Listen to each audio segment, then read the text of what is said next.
आज हमारे साथ फैसलाबाद की मारूफ तालीमी शख्सियत, मारूफ एजुकेशनिस्ट हैं डॉक्टर प्रोफेसर नुसरत ज़ाहिरा। आप GC दमन यूनिवर्सिटी फैसलाबाद में जो है उस्ताद हैं। डॉक्टर साहब, सबसे पहले तो हम आपको अपने स्टूडियो में खुश आमदीद कहते हैं। बहुत बहुत शुक्रिया नदीम साहब। आपका प्रोग्राम हमेशा ही इतना डाइवर्स और इतनी ज़्यादा ऑडियंस को कवर करने वाला होता है कि मुझे स्पेशल टाइम निकालना भी पड़े तो मेरी कोशिश होती है कि मैं अपने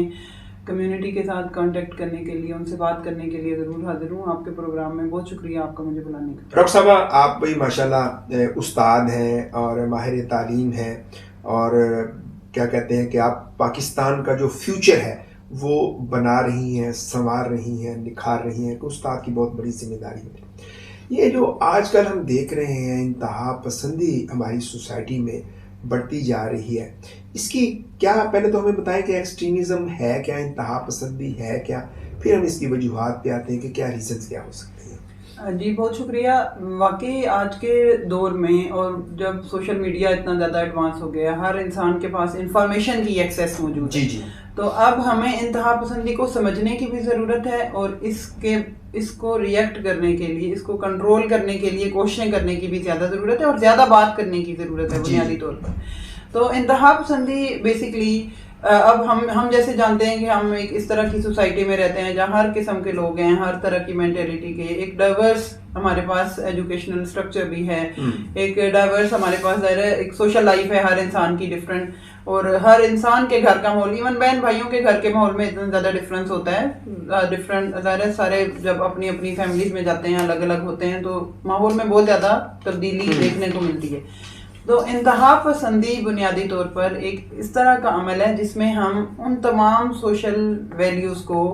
उन कवानीन को हम कंसिडर नहीं करते अपनी ज़िंदगियों में, जो हमारे एक दूसरे से मामलात को तय करने के लिए ज़रूरी हैं। कि हम सोशली भी या इकोनॉमिकली या पॉलिटिकली हम अपने व्यूज़ को, अपने बिलीव्स को, अपनी अप्रोच को दूसरों पर थोपने की कोशिश करें। ठीक है, हमारी कोशिश ये हो कि जो मैं सोच रहा हूँ वो सही है, और मेरे इर्द गिर्द के जितने भी लोग हैं वो मे भी अगर वो इस तरीके से नहीं समझ रहे बात को, या किसी एक खास फिनोमेना को उस तरह से नहीं देख रहे जिस तरह मैं देख रहा हूँ या देख रही हूँ, तो वो सब के सब जो हैं वो गलत रास्ते पर हैं। तो मैं फोर्सफुली उनको कंट्रोल करने की कोशिश करूं, या कोई वायलेंट बिहेवियर उनकी तरफ शो करूं, तो इसको हम इंतहा पसंदी कहेंगे। बहुत सादा से अल्फाज में जी जी जी, कि अगर आप उन कवानीन को जो सोसाइटी में रहते हुए आपको मानना ज़रूरी हैं, अगर आप उनको फॉलो नहीं करते, आप उन रूल्स, रेगुलेशंस और लॉज को सीरियस नहीं लेते, ठीक है, आप उनको कंसिडर नहीं करते, आप उनको सामने रखते हुए फैसला नहीं करते, या अपनी सोच को उनके हिसाब से आप अपनी सोच को उस हिसाब से बिल्ड अप नहीं करते, तो ऑटोमेटिकली हम फिर एक्सट्रीमिस्ट हो जाते हैं। एक्सट्रीम हमारी सोच जो है वो एक्सट्रीम एक लेवल पे पहुंच जाती है, हमारी थिंकिंग नेगेटिवली हम एक्सट्रीमिज्म की तरफ चले जाते हैं। अपनी तरफ से हम डिसीजन मेकिंग करें और उसको सोसाइटी पर थोपने की कोशिश करें, उसको दूसरों को फॉलो करवाने की कोशिश करें, तो प्योरली ये एक्सट्रीमिज्म होगा। और फिर इस तरह से अगर हम वायलेंट होकर अपने इर्द गिर्द के लोगों को डिस्टर्ब करें, अपनी डोमेस्टिक लाइफ को डिस्टर्ब करें, अपने सोसाइटी में ज़बरदस्ती लोगों को, उनके रवैयों को तब्दील करने की कोशिश करें, तो ये यकीनन इंतहा पसंदी ही कहलाती है। इसकी क्या वजूहात क्या हो सकती हैं? क्या गुर्बत है, या स्टेटस कॉन्शियस लोग हैं, क्या वजूहात हो सकती हैं इसकी? हाँ, आपकी बात बिल्कुल ठीक है। एक इसकी वजह यकीनन गुर्बत हो सकती है, क्योंकि जब इंसान की ज़रूरियात पूरी नहीं होती तो उसको यकीनन ये महसूस होता है कि दूसरे सारे लोग जो हैं वो उसकी जो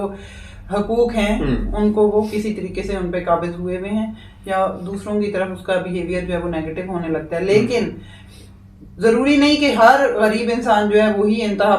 पसंदी को फ़रोग दे या उसकी तरफ जाए, ठीक है, या जिसके इकोनॉमिक रिसोर्सेज कम है वही इंतहा पसंदाना रवैया इख्तियार करे, ये ज़रूरी नहीं है। इसकी सबसे बड़ी वजह बुनियादी तौर पर जो मैं महसूस करती हूँ एक उस्ताद होने के नाते, या एजुकेशन का एक उसके साथ लिंक होने की वजह से, कि तालीम की कमी इसकी सबसे बड़ी वजह है। कि जब हमें अवेयरनेस नहीं होती और हम किसी भी मसले को सिर्फ एक ही चीज़ के हिसाब से, एक ही पर्सपेक्टिव में देख रहे होते हैं, ठीक है, उसकी एक ही वजह हम अपने सामने रखते हैं, तो फिर यकीनन हम इंतहा पसंदाना रवैया अपने अंदर आहिस्ता आहिस्ता ग्रो कर लेते हैं। जब आप चीज़ों के बारे में पढ़ते हैं, दूसरों के रवैयों को समझते हैं, जब आपका नॉलेज इम्प्रूव होता है, जब आप लर्निंग के प्रोसेस में रहते हैं हर वक्त और आप समझने की कोशिश करते हैं दूसरों की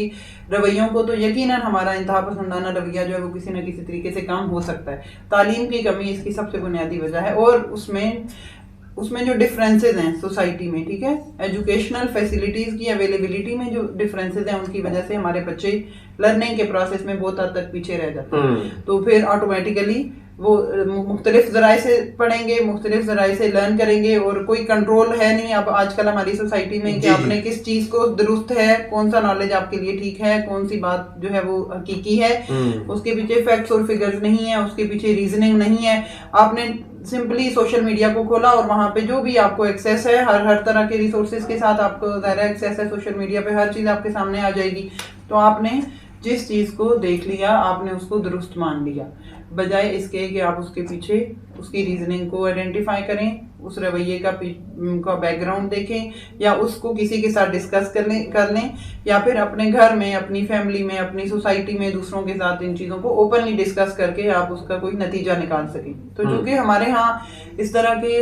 एक्सपीरियंसेस नहीं हैं, इस तरह के हमारे यहाँ लोग जो हैं वो विलिंग नहीं है हर चीज़ को ओपनली डिस्कस करने के लिए और हर मसले का हल निकालने के लिए, तो हमारी यंग जनरेशन जो है वो जो भी सोशल मीडिया से परसीव करेगी, जो भी सोशल मीडिया से देखेगी, वो उस हिसाब से ही अपनी थिंकिंग डेवलप कर लेंगे, वो उस हिसाब से अपने बिलीफ्स को डेवलप कर लेंगे। अब आप देखें मजहबी इंतहा पसंदी जो है वो किस हद तक बढ़ चुकी है, और उसमें सबसे बड़ा किरदार इन्हीं सोशल मीडिया के छोटे छोटे क्लिप्स के साथ है। जी जी बिल्कुल। आप मुख्तलिफ किस्म के उलमा को सुनते हैं, आप मुख्तलिफ किस्म के लोगों की बात को, उनके पॉइंट ऑफ व्यू को देखते हैं, आप उसका बैकग्राउंड नहीं देखते। आप वो एक छोटा सा क्लिप अगर किसी ने शेयर कर दिया, मे बी उसके पीछे वजह कोई और होगी, ठीक है, बात करने का मकसद कोई और होगा, लेकिन वो 2 लाइनों का क्लिप अगर किसी ने शेयर कर दिया, आपने उसका पूरा खोल के नहीं देखा, आपने उसकी पूरी तकरीर नहीं सुनी, आपने उसकी पूरी रीजन को आइडेंटिफाई नहीं किया, आपने उस सब्जेक्ट के बारे में सही तरीके से नहीं पढ़ा, आपने जस्ट किसी बंदे की बात को सुनकर, जो कि अपने आप को एक मजहबी रहनुमा शो करवा रहा है, पेश कर रहा है, और यकीनन बहुत सारे बेहतरीन हमारे यहाँ पर उलमा, बेहतरीन हमारे मजहबी रहनुमा मौजूद हैं जो गाइड कर रहे हैं सोसाइटी को, बड़ा पॉजिटिवली गाइड कर रहे हैं। लेकिन कहीं पर अगर आपको किसी का कोई क्लिप पसंद नहीं आया, आपने अपने हिसाब से उसके ऊपर कैप्शन लगाई, उसको थोड़ा सा आपने इनहेंस किया और आपने छोड़ दिया उस सोशल मीडिया के समुंदर में, जहाँ पर बेशुमार ऐसे लोग उसको सुन रहे हैं, उसको देख रहे हैं, जो जिनको अवेयरनेस नहीं है, जिन्होंने उसका बैकग्राउंड नहीं देखा, जिन्होंने उस चीज़ के बारे में नहीं पढ़ा, लेकिन सिर्फ उस एक पॉइंट को सुनकर, उस एक चीज़ को सुनकर उन्होंने एक एक्सट्रीम बिहेवियर, एक बिलीफ अपने अंदर सेट कर लिया। जब आप डेली बेसिस पर इस तरह की चीज़ों को सुनेंगे उससे रिलेटेड, और हमने अक्सर देखा है कि हम जब कुछ एक चीज़ सर्च करते हैं सोशल मीडिया पे, तो नेक्स्ट हमारी पूरी वॉल पे हमारी पूरी रील्स जो हैं उससे रिलेटेड ही हमें देखने को मिलती हैं। तो ऑटोमेटिकली हमारा एक्सट्रीम बिहेवियर जो है वो आहिस्ता आहिस्ता परवान चढ़ता रहता है। क्या हमारी इस तरह की जो चीज़ें हैं वो हमारे ख़ानदानों पे, हमारी सोसाइटी पे, हमारे बच्चों पे, हमारी फैमिली में इंतहा पसंदी के क्या असरात हो सकते हैं? देखिए जी, अब अगर हम इंतहा पसंदी के असरात की तरफ जाएं तो सबसे पहले तो आपकी अपनी ज़ात पर इसका बहुत नेगेटिव इफेक्ट होता है, ठीक है। इंसान की अपनी साइकी, इंसान की अपनी मेंटल जो ग्रोथ है वो रुक जाती है, हम किसी एक ही स्पेसिफिक पॉइंट पे हम जम के रह जाते हैं, इंसान जुनूनी रवैये जो है वो इख्तियार करना शुरू करता है, और ना सिर्फ वो उसकी अपनी ज़ात को नुकसान पहुंचाता है। आप देखें हमारे इर्द गिर्द बहुत सारे ऐसे लोग हैं जो नशे का शिकार हो जाते हैं, जो मुख्तलिफ इस तरह की एडिक्ट हो जाते हैं मुख्तलिफ ऐसी चीज़ों के जो कि हमारे लिए इंडिविजुअली बेहतर नहीं है, जो आपकी सेहत के लिए मुनासिब नहीं है। इसके अलावा फिर इनडायरेक्टली वो अपनी फैमिली को भी इफेक्ट करते हैं, वो अपने इर्द गिर्द, अपने गली मोहल्ले में भी इस तरह के ख्यालात जो हैं उनको शेयर करते हैं, उन पर डिस्कशंस करते हैं, और फिर वो फैलाते हैं दूसरे लोगों में भी, और एक ख़ास किस्म का रवैया वो दूसरे लोगों में भी इनकलकेट करने की कोशिश करते हैं, उनके अंदर शामिल करने की कोशिश करते हैं, उनको उस एक रवैये की तरफ आने के लिए अपनी एफर्ट जारी रखते हैं और सिर्फ अपना ही पॉइंट ऑफ व्यू बताते हैं। फिर दूसरी चीज़ क्या है कि अगर एक घर में कम पढ़े लिखे अफराद रहते हैं तो ख़ास तौर पर ऐसे अफराद जो सोशल मीडिया से कनेक्टेड हों, जो बाहर जाते हों घर से, मर्द हज़रात जिस तरह से, उनका एक खास पॉइंट ऑफ व्यू बन जाता है। लोगों से डिस्कशंस करने के बाद, अपने ही हम उम्र और अपने ही जैसे अफराद के साथ बातचीत करने के बाद तो वो अपने घर को भी इन्फ्लुएंस करते हैं। जाहिर है वो अपनी फैमिलीज को भी उसी तरह के रवैये जो हैं वो उनके अंदर दाखिल करने की कोशिश करते हैं, या उनको उस हिसाब से ही चलाते हैं, या फोर्सफुली लोग जो हैं अपने जुनूनी रवैयों की वजह से अपने ख़ानदान को नुकसान पहुंचाते हैं। फिर वो चाहे तो वो साइकोलॉजिकल इफेक्ट्स हों या उनकी मेंटल ग्रोथ पे असर हो बच्चों पर, अपनी वाइफ जो है, आपकी ख़वातीन जो है घर की, उनके ऊपर, या फिर ख़वातीन के रवैये भी इसी तरह से हैं। मैं सिर्फ वन साइडेड इंतहा पसंदाना रवैयों की बात नहीं कर रही। अगर ख़वातीन में भी इस तरह की डिस्कशंस और नेगेटिविटी परवान चढ़ना शुरू हो जाए डिफरेंट सोशल मीडिया के सोर्सेज से या किसी गली मोहल्ले की हमजोलियों से, तो फिर भी इफेक्ट होता है, आपकी पूरी फैमिली पे असर होता है। ना सिर्फ फिर डोमेस्टिक इफेक्ट्स हैं इन चीज़ों के, बल्कि सोशली भी अब आपकी सोसाइटी पर। और आजकल हमें देखने को मिल रहा है कि पिछले 20-30 सालों में जब घर की खवातीन ज्यादा इंतहा पसंदाना रवैया नहीं था, आप फैमिली में इकट्ठे रहते थे, आप बहुत कंबाइंड फैमिली सिस्टम था, और एक दूसरे की बर्दाश्त करना बात को, एक दूसरे की बात को समझना, एक दूसरे को स्पेस देना, जी। बहुत ज्यादा ये चीजें हमने अपने बचपन में एक्सपीरियंस की हैं अपनी फैमिलीज में। लेकिन जैसे जैसे ये रवाज कम होता गया तो एक आइसोलेटेड फैमिलीज का निजाम जो है वो देखने को मिला। तो अब उन आइसोलेटेड फैमिलीज के जहाँ पे बहुत ज्यादा फवायद भी हैं, दूसरी तरफ जाहिर है उसके नुकसानात भी हैं। आप अपनी रिलेटिव्स को बर्दाश्त करने के लिए तैयार नहीं, अपने घर के लोगों को बर्दाश्त करने के लिए तैयार नहीं, ना सिर्फ खवातीन, बहुत सारे मर्द हज़रात भी इन चीज़ों में इन्वॉल्व हैं। तो आहिस्ता आहिस्ता हमारी सोसाइटी में जो एक बॉन्डिंग है, जो फैमिली बॉन्ड है, वो भी इसकी वजह से कम हो रहा है। लेकिन जहाँ तक आज हम इंतहा पसंदी की बात कर रहे हैं, तो ये इंतहा पसंदी जो है ये तो सोसाइटी को बहुत ज़्यादा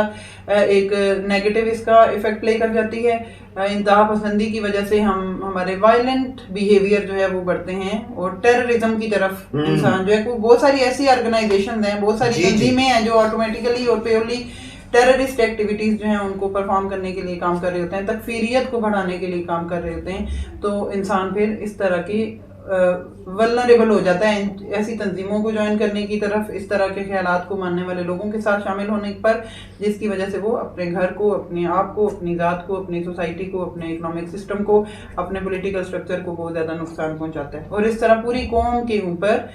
इन चीज़ों का, इन इंतहा पसंदाना रवैयों के असरात जो हैं वो पूरी कौम के ऊपर एक धब्बे की तरह देखने को मिलते हैं। ठीक है, इस्लामोफोबिया का जैसे कॉन्सेप्ट रहा पिछले कुछ अरसे में, और पूरी दुनिया पर इसके असरात हमने देखे बहुत ज्यादा, और लोग जो हैं वो मुखालिफ हो गए। अभी भी इंटरनेशनली बहुत सारी जगहों पर अगर पाकिस्तान का नाम लिया जाए, पाकिस्तानी कौम की बात की जाए, हालांकि पाकिस्तानी कौम कहीं पर एक्सट्रीमिस्ट नहीं है उस तरह से, लेकिन आप लेबल लगा देते हैं किसी खास रवैये की वजह से।